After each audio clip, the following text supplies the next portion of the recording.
আমার মতো আমি নিয়মিত পোস্ট প্রচার করে যাইতে হচ্ছে এই কারণে, কারণ লাইক কমেন্টে পড়ুক আর না পড়ুক সময় মতো পোস্ট প্রচার করতেই হয়। যত সুখ আর যন্ত্রণা থাকুক আমার কাজ আমার করতেই হবে। অনলাইনে পোস্ট প্রচার করাটাও আমার একটা কাজ, কারণ কাজকে কখনো অবহেলা করতে নেই, ঘৃণা করতে নেই। কাজ মনের মতো করতে জানলে কাজে কখনো বিফল যায় না, সফল হয়। আর আমি সফলতার রাস্তায় বেশিরভাগ হাঁটি, ধ্বংসের রাস্তায় না। ধ্বংস রাস্তায় আমি গইরা তুলি, এটি আমার নিয়ম।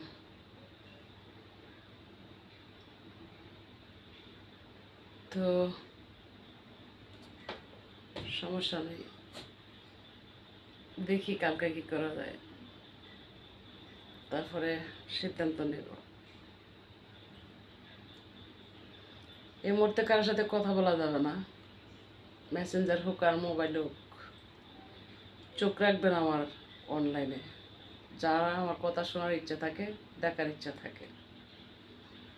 কার সাথে আমি কথা বলি না, বলার প্রয়োজন নাই। সাধারণ কথা বলতে গিয়ে বিপদে পড়তে চাই না, এমনি বিপদের শেষ নেই।